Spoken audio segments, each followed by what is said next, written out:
मैं doctor GM. Chaudhary आपकी खिदमत में हाज़िर हूँ। आज ये हमारा पहला लेक्चर है जो कि कॉन्स्टिट्यूशन पर है।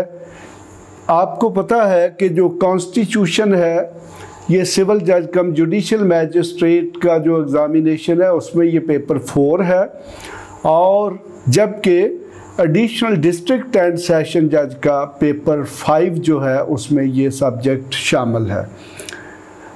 हम ये जो सब्जेक्ट है इसको बड़ी डिटेल के साथ, बड़ी तफसील के साथ कवर करेंगे और इसमें आपको मुकम्मल तौर पर बैकग्राउंड भी दिया जाएगा कॉन्स्टिट्यूशन का, और यकीनन ये आपके लिए इंतहाई ज़्यादा हेल्पफुल साबित होगा। तो चलिए अब हम अपने लेक्चर की तरफ चलते हैं। जी, हम शुरू करते हैं। ये हमारी जो जुडिशरी के एग्ज़ामिनेशंस की लेक्चर सीरीज़ है, ये उसका लेक्चर है। मेरा तारफ़ आपके सामने मौजूद है और ये मेरी बुक्स हैं। वैसे तो कॉन्स्टिट्यूशन पे मेरी इससे ज़्यादा बुक्स हैं, लेकिन ये 3 बुक्स जो हैं ये इस वक्त आपके सामने हैं, और ख़ास तौर पर ये जो दरमियान में बुक है essays on law, justice, human rights and legal system, ये आपके लिए इंतहाई मुफीद है। जुडिशरी के एग्ज़ामिनेशन में जो भी मुख्तलिफ़ किस्म के टेस्ट या स्पेशलाइज्ड टॉपिक हैं वो सारे के सारे इसमें कवर किए गए हैं। जी, अब हम कॉन्स्टिट्यूशन पे बात कर रहे हैं। सबसे पहले मैं आपको 1973 का जो कॉन्स्टिट्यूशन है उसके बेसिक फैक्ट्स जो हैं वो बताता हूँ। आपके सामने इस वक्त जो है स्क्रीन पर ये फैक्ट्स मौजूद भी हैं। ये कॉन्स्टिट्यूशन जो है जी, इन फैक्ट उस वक्त की नेशनल असेंबली ने पास किया था। यकीनन आपके ज़हन में ये सवाल आता होगा कि सेनेट ने क्यों पास नहीं किया था।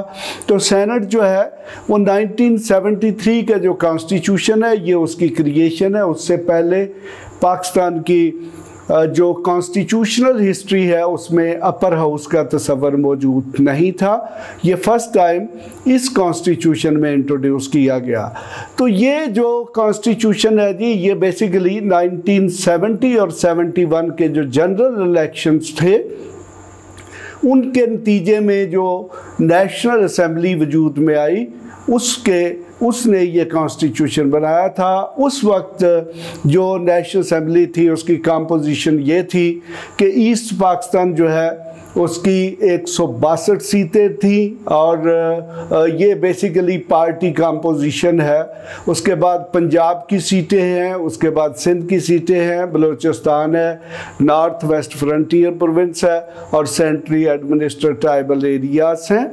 अब देखिए कि उस वक्त जो 1970 और 71 में इलेक्शंस हुए थे उसमें पार्टी पोजीशन कुछ इस तरह थी। अवामी लीग जो है उसने 160 सीटें जनरल और 7 विमेन की, और टोटल 167 सीटें थी। पाकिस्तान पीपल्स पार्टी की 21 सीटें जनरल थी और सारी की सारी वो मौजूदा पाकिस्तान से थी, और 4 विमेन सीटें और मिलाकर 85 बनी। और पाकिस्तान मुस्लिम लीग कयूम जो है उसकी 9, 1 विमेन सीट और 10। पाकिस्तान मुस्लिम लीग कन्वेंशन जो है उसकी 2 सीटें थी। पाकिस्तान मुस्लिम लीग काउंसिल की 7 सीटें थी। जमीयत उलमाए इस्लाम की 7 सीटें थी। जमात इस्लामी पाकिस्तान की 4 सीटें थी। जमीयत उलमाए पाकिस्तान JUP की 7 सीटें थी। पाकिस्तान डेमोक्रेटिक पार्टी जो है उसकी 1 सीट थी। नेशनल अवामी पार्टी जो वली खान ग्रुप था NAP उसकी 6 सीटें थी, और इंडिपेंडेंट जो है उनकी 16 सीटें थी। इस तरह टोटल जो है वो 313 सीटें थी, जिनमें यकीनन आप देखते हैं कि जो मेजॉरिटी है वो उस वक़्त जो अवामी लीग थी उसको हासिल हुई। लेकिन चूँकि बाद में एक बहुत बड़ा कॉन्स्टिट्यूशनल क्राइसिस बना और वो असेंबली जो है वो वर्क ना कर सकी, और नतीजतन जो ईस्ट पाकिस्तान है वो हमसे सेपरेट हो गया। और उसके बाद फिर ये जो मौजूदा पाकिस्तान है अपने तमाम सूबों के साथ, इसकी जो असेंबली है उसने कॉन्स्टिट्यूशन मेकिंग की। उस वक्त जी वोटर की उम्र 21 साल थी और टोटल वोट्स जो थे वो आपके सामने मौजूद हैं। उस वक्त के जो चीफ इलेक्शन कमिश्नर थे वो जस्टिस अब्दुल सत्तार थे और इलेक्शंस की डेट जो है हमारे ये जो मौजूदा पाकिस्तान है इसमें 7 दिसंबर 1970 और 17 दिसंबर 1970 को कौमी और सूबाई असम्बली के इलेक्शन हुए, जबकि उसके बरक्स जो ईस्ट पाकिस्तान है उसमें ये जो है डेट मुख्तलिफ थी, यानी कि उसमें कुछ इलेक्शन जो है वो 17 जनवरी 1971 को हुए। तो इस तरीके से जो पहला सेशन था वो 4 मार्च 1971 को समन किया गया, वो ढाका में समन किया गया था, लेकिन उस वक्त मिस्टर जुल्फ़िकार अली भुट्टो जो है उन्होंने ढाका जाने से इनकार कर दिया था। नतीजतन ईस्ट पाकिस्तान जो है वहाँ पर बहुत ज़्यादा वायलेशन शुरू हो गई और उस वायलेंस के नतीजे में 23 मार्च 1971 को जो शेख मुजीबुर रहमान है उन्होंने बांग्लादेश जो है उसको डिक्लेयर कर दिया एज एन इंडिपेंडेंट स्टेट। उसके बाद 17 दिसंबर 1971 तक मुख्तलिफ तरीक़ों से वायलेंस जो है वो चलती रही, लेकिन बिल आखिर इंडियन मदाखलत हुई और इंडियन मदाखलत के नतीजे में 17 दिसंबर 1971 को ईस्ट पाकिस्तान जो है वो मौजूदा पाकिस्तान से अलग हो गया और बांग्लादेश की सूरत इख्तियार कर गया। और उसके बाद 20 दिसंबर 1971 को जुल्फ़िकार अली भुट्टो जो है उसने हमारी तारीख के first ever civilian chief marshal administrator और एडमिनिस्ट्रेटर की हैसियत से इक़्तिदार जो है वो टेक ओवर किया और उसके बाद फिर उसने इंटरम कॉन्स्टिट्यूशन जो है उसका बिल असेंबली में इंट्रोड्यूस किया गया, जो कि 15 अप्रैल 1972 को इंट्रोड्यूस किया गया और 17 अप्रैल 1972 को पास हुआ, जो कि 1 अप्रैल 1972 से नाफिजुल अमल था। और इस तरीके से 17 अप्रैल 1972 को जुल्फ़िकार अली भुट्टो जो है उसने as a president of Pakistan oath लिया और साथ ही 21 अप्रैल 1972 को मार्शल लॉ जो है उसको उठा लिया गया। और मार्शल लॉ के उठाने के बाद और नए कॉन्स्टिट्यूशन के तहत जो इंटरम कॉन्स्टिट्यूशन था उसके तहत नए कॉन्स्टिट्यूशन का प्रोसेस शुरू हुआ। उसके लिए एक 25 मेंबर कॉन्स्टिट्यूशन कमेटी बनाई गई जिसकी चेयरमैनशिप थी उस वक़्त के MNA और minister for law and parliamentary affair mister Mahmood Ali Kasuri जो है उन्होंने की। और उसके मुख्तलिफ जो बाकी मेंबर्स थे उनके नाम आपके सामने मौजूद हैं। इस असम्बली ने और इस कमेटी ने 20 अक्टूबर 1972 को एक कॉन्स्टिट्यूशनल अकॉर्ड उस वक्त की जितनी भी पार्लियामेंट्री पार्टीज़ थी उनके लीडर्स के दरमियान हुआ और उसके नतीजे में 31 दिसंबर 1972 को जो पहला ड्राफ्ट कॉन्स्टिट्यूशन था, यानी कि कॉन्स्टिट्यूशन का जो बिल था वो इंट्रोड्यूस किया गया और मजमूई तौर पर उस पर 170 घंटे मुसलसल जो कमेटी थी उसकी मीटिंग्स हुई, जिसकी 48 सिटिंग थी जो कि 30 दिनों पर मुश्तमिल थी। तो इससे आप ये भी अंदाज़ा लगा सकते हैं कि जब पार्लियामेंट का किसी काम को करने का इरादा हो तो फिर वो जल्दी से जल्दी हो सकता है। इस तरीके से 31 दिसंबर 1972 को ये जो मौजूदा कॉन्स्टिट्यूशन है इसका बिल जो है नेशनल असेंबली में इंट्रोड्यूस कर दिया गया और 1 माह तक उस पर गौर व खौज के लिए उस असेंबली को मुलतवी रखा गया। और फिर जो दोबारा जो मीटिंग्स हैं वो शुरू हुई और उन मीटिंग के नतीजे में ये जो डेलिब्रेशंस है ये मिड ऑफ फरवरी में शुरू हुई, जो कि फर्स्ट वीक ऑफ अप्रैल में मुकम्मल हुई और नतीजतन 12 अप्रैल 1973 को मौजूदा कॉन्स्टिट्यूशन जो है वो पास कर दिया गया और वो उसका नाफिजुल अमल हो गया। लेकिन प्रैक्टिकली जो कॉन्स्टिट्यूशन है उसमें जो कमेंसमेंट की डेट रखी गई वो 14 अगस्त 1973 को रखी गई। इस तरीके से बाकायदा तौर पर जो मौजूदा कॉन्स्टिट्यूशन है वो 14 अगस्त 1973 से नाफिजुल अमल हुआ। ये टाइम इसलिए रखा गया था चूँकि उसमें सेनेट का इलेक्शन होना था, उसमें वज़ीर आज़म का इलेक्शन होना था, उसमें speaker, deputy speaker, chairman senate और डिप्टी चेयरमैन के इलेक्शन होने थे। इस कॉन्स्टिट्यूशन में federal parliamentary form of government रखी गई। कॉन्स्टिट्यूशन के अगर हम मेन पॉइंट्स देखें तो ये 12 हिस्सों पर यानी कि 12 पार्ट्स पर मुश्तमिल है, जिसमें एक प्रीएम्बल है, 280 आर्टिकल्स हैं, एक एनेक्शर है, 7 शेड्यूल्स हैं। इस तरीके से ये कॉन्स्टिट्यूशन जो है ये उसका मुकम्मल स्ट्रक्चर था। लेकिन बाद में मुख्तलिफ जो मिलिट्री डिक्टेटर्स आए या फिर पार्लियामेंट जो है उसने इसमें from time to time changes की। पार्लियामेंट ने 25 एक्ट्स पास किए जिनमें कॉन्स्टिट्यूशन के मुख्तलिफ आर्टिकल जो है उनमें चेंजेस की गई। ये आपके सामने वो तमाम एक्ट्स मौजूद है जिनके तहत पार्लियामेंट ने कॉन्स्टिट्यूशन में चेंजेस की। ये आपके सामने देखेंगे ये 25 एक्ट हैं। लास्ट एक्ट जो पास हुआ तो कॉन्स्टिट्यूशन 25th अमेंडमेंट एक्ट 2018 है। इसी तरह जब जनरल ज़ियाउल हक ने टेक ओवर किया तो 1970 से लेकर 1988 तक तकरीबन 25 जो है वो कॉन्स्टिट्यूशन अमेंडिंग ऑर्डर्स जो है वो इशू किए गए और उनके ज़रिए कॉन्स्टिट्यूशन जो है उसका जो मेजर पार्ट है उसमें बड़ी इम्पोर्टेंट किस्म की चेंजेस की गई। इसी तरह फिर जब 1999 को जनरल परवेज़ मुशर्रफ जो है उसने कॉन्स्टिट्यूशन को हेल्ड इन अबेंस किया तो उसने 3 जो है वो अमेंडिंग ऑर्डर्स जो हैं वो नाफिज किए जिनसे कॉन्स्टिट्यूशन में फिर काफ़ी सारी चेंजेस की गई।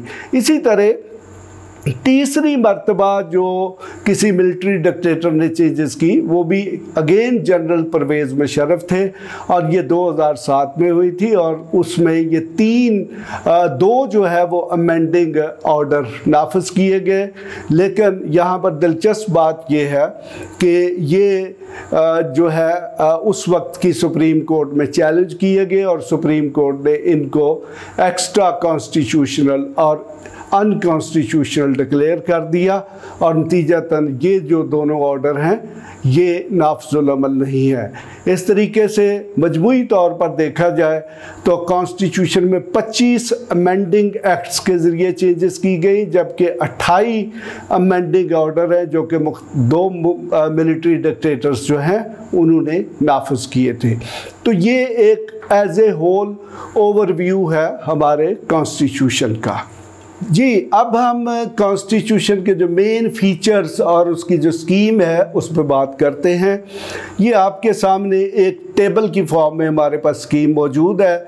सबसे पहले प्रीएम्बल है जो कि एक रूटीन का इब्तदाइया होता है। उसके बाद पार्ट 1 है जिसमें आर्टिकल 1 जो है उसमें रिपब्लिक एंड इट्स टेरिटरीज़ है। आर्टिकल 2 में Islam to be state religion.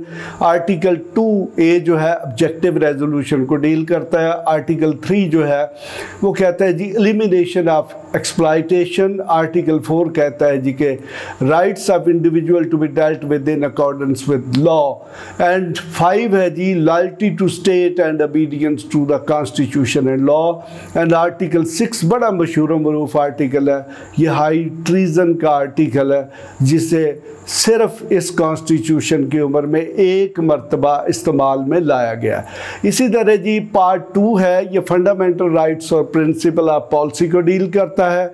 इसमें आर्टिकल 7 जो है वो स्टेट की डेफिनेशन बताता है। इसका जो चैप्टर 1 है जो कि आर्टिकल 8 से लेकर 28 तक जाता है, ये फंडामेंटल राइट्स को डील करता है। चैप्टर 2 प्रिंसिपल्स ऑफ पॉलिसी है जो कि आर्टिकल 29 से लेकर 40 तक जाता है। पार्ट 3 जो है जी ये फेडरेशन ऑफ पाकिस्तान पर मुश्तमिल है, जिसमें चैप्टर 1 जो है वो प्रेसिडेंट को डील करता है जो कि आर्टिकल 41 और 49 तक जाता है।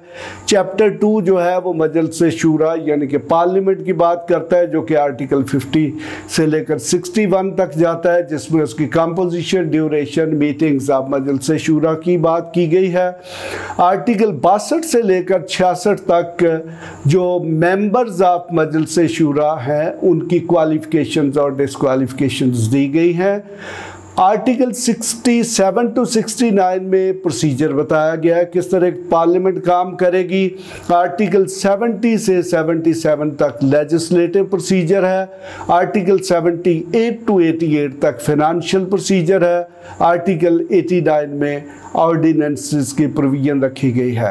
अब चैप्टर 3 जो है ये फेडरल गवर्नमेंट को डील करता है जो कि आर्टिकल 90 से लेकर 100 तक है, जिसमें फेडरल गवर्नमेंट की तमाम पावर्स की बात की गई है। और इसी में ही आर्टिकल 100 जो है वो अटॉर्नी जनरल फॉर पाकिस्तान के ऑफिस को डील करता है। अब जी पार्ट 4 है, ये सूबों की बात करता है। इसमें चैप्टर 1 जो है वो गवर्नर के मुतल्लिक है जो कि आर्टिकल 101 से लेकर 105 तक है। चैप्टर 2 प्रोविंशियल असेंबलीज की बात करता है जो कि आर्टिकल 106 से लेकर 117 तक है। और उसके बाद प्रोविंशियल असेंबली में फाइनेंशियल प्रोसीजर क्या होगा वो आर्टिकल 118 से लेकर 127 तक जाता है।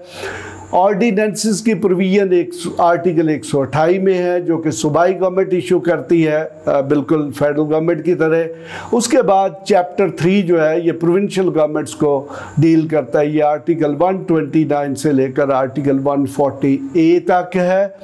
और इसमें तमाम जो मैटर्स हैं जो कि सूबाई गवर्नमेंट जिस तरीके से आईनी तरीके से काम चलाएगी वो दिए गए हैं। उसके बाद ये जो आर्टिकल 40 है ये डील करता है advocate general for a province को, और आर्टिकल 140A जो है ये लोकल गवर्नमेंट की बात करता है। पार्ट 5 ये है जी relations between federation and provinces. इसमें चैप्टर 1 जो है ये डिस्ट्रीब्यूशन ऑफ लेजिस्लेटिव पावर्स है, आर्टिकल 141 से लेकर 144। Chapter 2 administrative relations between federation and provinces है जो कि आर्टिकल 145 से लेकर 152 तक है। फिर जी चैप्टर 3 स्पेशल प्रोविजंस है, ये आर्टिकल 152A से लेकर 159 तक है। इसमें 152A नेशनल सिक्योरिटी काउंसिल के मुतल्लिक था जो कि ओमिट कर दिया गया है। 153 काउंसिल ऑफ कॉमन इंटरेस्ट की बात करता है। 154 फंक्शंस और उसका प्रोसीजर बताता है। Article 156 national economic commission council की बात करता है। Article 157 electricity, article 158 priority of requirement of natural gas, article 159 broadcasting और टेलीकास्टिंग के मुतल्लिक बात करता है। अब जी आपके सामने पार्ट 6 है, ये finance, property, contracts and suits की बात करता है। चैप्टर 1 इसका फिनांस की बात करता है जिसमें distribution of revenue between federation and provinces है। इसी के लिए एक नेशनल फिनांस कमीशन भी तश्कील दिया जाता है। फिर ये अगला इसका हिस्सा जो है ये मिसलिनियस फाइनेंशियल प्रोविजंस है, जिसमें ये बताया गया है कि फेडरल कंसोलिडेटेड फंड से किस तरीके से फंड्स दिए जाएंगे, या फिर और मुख्तलिफ टैक्सेशन या प्रॉपर्टी से मुतल्लिक क्या इशूज़ हैं। चैप्टर 2 इसका जो बारोइंग एंड ऑडिट है उसके मुतल्लिक है, और इसी के तहत आर्टिकल 168 के तहत ऑडिटर जनरल ऑफ पाकिस्तान का ऑफिस क्रिएट किया गया और उसके फंक्शंस, पावर और उसकी रिपोर्ट्स को डील करता है। Chapter 3 property, contracts, liability and suits की बात करता है। ये आर्टिकल 172 से 174 तक जाता है। फिर जी चैप्टर पार्ट 7 है, ये जुडिकेचर यानी कि जुडिशरी की बात करता है। ये इसका चैप्टर 1 जो है वो कोर्ट्स की एस्टेब्लिशमेंट की बात करता है। चैप्टर 2 जो है वो सुप्रीम कोर्ट को डील करता है। चैप्टर 3 हाई कोर्ट्स को डील करता है, जबकि चैप्टर 3A जो है वो फेडरल शरीयत कोर्ट की बात करता है। इसी तरह चैप्टर 4 जो है वो जनरल प्रोविजंस है, जिसमें कंटेम्प्ट ऑफ कोर्ट है, जजेस का रेम्यूनरेशन है, रेजिग्नेशन है, वो ऑफिस ऑफ प्रॉफिट होल्ड नहीं कर सकते, कोर्ट्स के स्टाफ की बात की गई है। और इसी तरह फिर स्पेशल कोर्ट यानी कि एडमिनिस्ट्रेटिव कोर्ट्स और ट्राइब्यूनल आर्टिकल 212 के तहत डील होते हैं।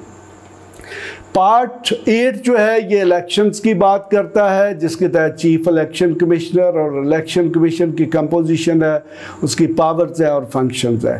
पार्ट 9 जो है वो इस्लामिक प्रोविजंस हैं, जिसमें काउंसिल ऑफ इस्लामिक आइडियालॉजी है उसकी भी कंपोजिशन की बात की गई है और उसका प्रोसीजर बताया गया।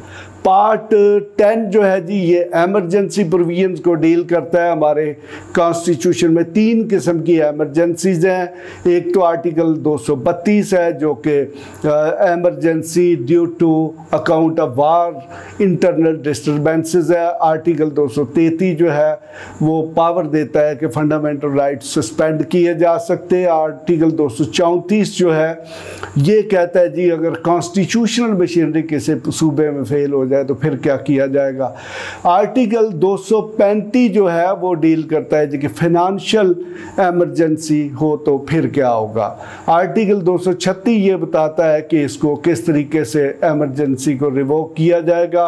आर्टिकल 237 बताता है कि जब इमरजेंसी होगी तो फिर पार्लियामेंट के पास लॉ मेकिंग की पावर आ जाएगी। फिर जी पार्ट 11 है ये कॉन्स्टिट्यूशन में अमेंडमेंट का प्रोसीजर देता है। जस्ट 2 आर्टिकल हैं। फिर पार्ट 12 जो है जी ये मिसलेनियस प्रोविजंस है। इसी में चैप्टर 1 जो है वो सर्विसेज है जो कि सिविल सर्विसेज और फिर आर्म्ड फोर्सेस को डील करता है। इसी के तहत जो कमीशंस हैं पब्लिक सर्विस कमीशंस उनकी कंपोजिशन और तश्कील होती है। चैप्टर 3 जो है वो ट्राइबल एरियाज़ को डील करता है और आपको पता होना चाहिए कि इस वक्त ट्राइबल एरिया सारे ख़त्म हो चुके हैं जो कि सूबों में मर्ज हो चुके हैं। आर्टिकल 247 जो है वो ओमिट हो चुका है। फिर ये चैप्टर 4 जनरल प्रोविजंस है। ये बिल्कुल जनरल किस्म की है कि प्रेसिडेंट की प्रोटेक्शन, गवर्नर मिनिस्टर की लीगल प्रोसीडिंग, सैलरीज या उनसे मुतल्लिका दूसरे मामला जो हैं वो सारे के सारे हैं। चैप्टर 5 जो है ये इंटरप्रिटेशन को डील करता है। आर्टिकल 260 बहुत इम्पॉर्टेंट है जो कि डेफिनेशंस की बात करता है। उसके बाद और मुख्तलिफ़ किस्म के आस्पेक्ट जो हैं इसमें बताए गए हैं। चैप्टर 6 जो है जी ये टाइटल कमेंसमेंट यानी कि 265 में कॉन्स्टिट्यूशन का टाइटल दिया गया है। और चैप्टर 7 जो है जी इसमें ट्रांजिशनल प्रोविजंस है यानी कि ये वो प्रोविजंस है कि इंटरम कॉन्स्टिट्यूशन से ये जो फॉर्मल कॉन्स्टिट्यूशन है उसकी तरफ किस तरीके से जो है वो ट्रांजिशन होगी।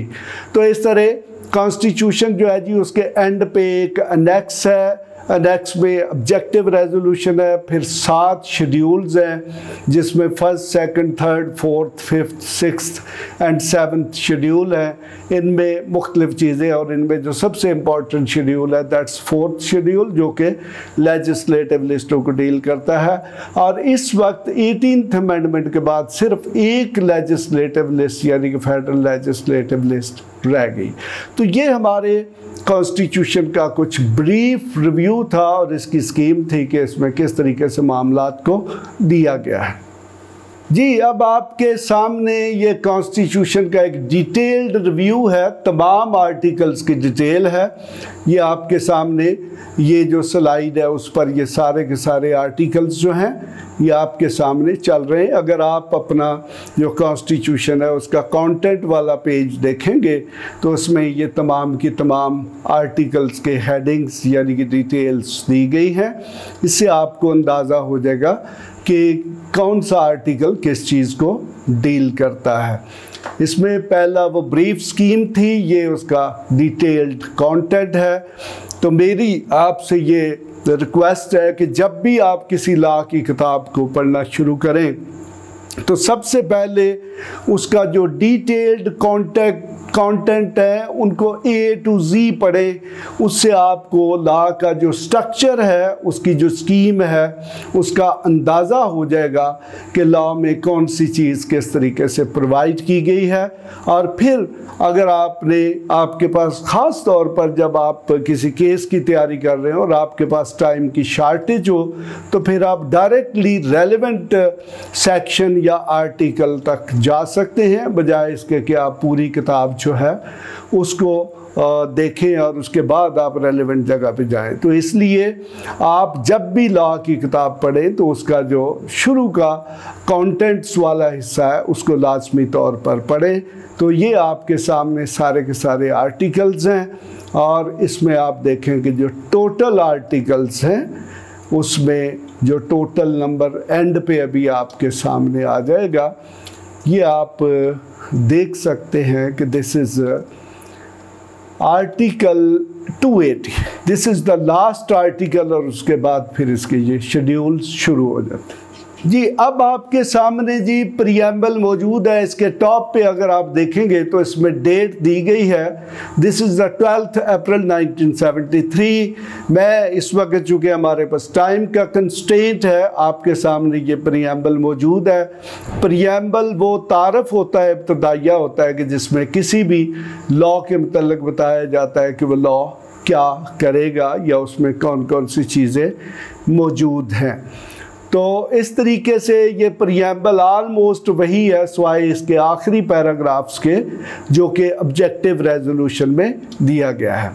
तो अब चूँकि आज हम इंट्रोडक्शन की बात कर रहे हैं, तो इसमें आर्टिकल 1 जो है जी ये रिपब्लिक की टेरिटरीज़ की बात कर रहा है। इस वक्त हमारी टेरिटरीज़ ये 4 सूबों यानी कि बलोचिस्तान, खैबर पख्तूनख्वा, पंजाब और सिंध पर मुश्तमिल है। और फिर उसके बाद इस्लामाबाद कैपिटल टेरिटरी है। क्लास सी जो है वो दूसरी टेरिटरीज़ की बात करता है जो कभी एक्सेशन की सूरत में पाकिस्तान में दाखिल होंगी। ये कश्मीर के लिए प्रोविज़न रखी गई है। इसी तरह आप देखें कि हमारे पास आर्टिकल 2 है जो ये कहता है कि इस्लाम टू बी स्टेट रिलीजन, यानी कि इस्लाम हमारा सरकारी मज़हब है। आर्टिकल 2A देखें तो इसमें ये बताया गया है कि objective resolution to form part of substantive provisions, यानी कि ऑब्जेक्टिव रेजोल्यूशन जो है वो कॉन्स्टिट्यूशन का बाकायदा तौर पर हिस्सा है। Article 3 is very important, it deals with elimination of exploitation. ये कहता है the state shall ensure the elimination of all forms of exploitation and the gradual fulfilment of the fundamental principle from each according to his ability to each according to his work. और article 4 जो है ये right of individuals to be dealt with in accordance with law की बात करता है, जिसे हम आम फहम लैंग्वेज में रूल ऑफ लॉ कहते हैं। तो इस तरह रूल ऑफ लॉ की जो डॉक्ट्रिन है या प्रिंसिपल है हमारे कॉन्स्टिट्यूशन के आर्टिकल 4 में मौजूद है, जिसमें ये बताया गया कि किसी शख्स के खिलाफ कोई एक्शन आइन और कानून के खिलाफ नहीं लिया जा सकता। आर्टिकल 5 जो है वो ये कहता है कि हर शख्स जो है वो आइन की लॉयल्टी की स्टेट से लॉयल्टी करेगा और इसी तरह वो कानून और आइन की पाबंदी करेगा। आर्टिकल 6 जो है that's very important article, brief सा आर्टिकल है जिसमें यह बताया गया है कि हाई ट्रीजन यानी कि गद्दारी क्या है और गद्दारी की सज़ा क्या है। तो इसके लिए ये बताया गया है कि एनी पर्सन हु एब्रोगेट्स और सबवर्ट्स और सस्पेंड्स और होल्ड्स इन अबेयंस और अटेम्प्ट्स और कंस्पायर्स टू एब्रोगेट और सबवर्ट और सस्पेंड और hold in abeyance the constitution by use of force और शो ऑफ फोर्स और bye any other unconstitutional means shall be guilty of high treason। आगे है any person aiding or abetting or collaborating the acts mentioned in clause 1 shall likewise be guilty of high treason। तो इस तरीके से high treason और उसकी amendment जो abetment जो है वो दोनों काबिल सज़ा जुर्म है और उनकी एक ही सज़ा है। और इसके लिए एक स्पेशली एक लॉ बनाया गया है जो लॉ इसको डील करता है। तो इस तरह आर्टिकल 7 जो है जी उसमें स्टेट की डेफिनेशन दी गई है। और इसमें यह बताया गया है कि federal government, state means the federal government, Majlis Shura, parliament, a provincial government, a provincial assembly and such local or other authorities in Pakistan as are by law empowered to impose any tax or cess. ये state की definition. तो इसके साथ ही आज का lecture हम ख़त्म करते हैं। कल हम नया लेक्चर जो है कॉन्स्टिट्यूशन का, जो कि इसके डेफिनेशंस पर मुश्तमिल होगा, ताकि कॉन्स्टिट्यूशन में हम आगे चलने से पहले हमें ये आइडिया हो कि कॉन्स्टिट्यूशन में कौन कौन से कॉन्सेप्ट डेफिनेशन की सूरत में दिए गए हैं। आप हमारे चैनल को फौरी तौर पर सब्सक्राइब कर लें, ताकि आपको हमारे जो नए अपलोड होने वाले लेक्चर्स हैं उनकी वीडियोस ऑटोमेटिकली उनके नोटिफिकेशन मिल सके। Thank you very much.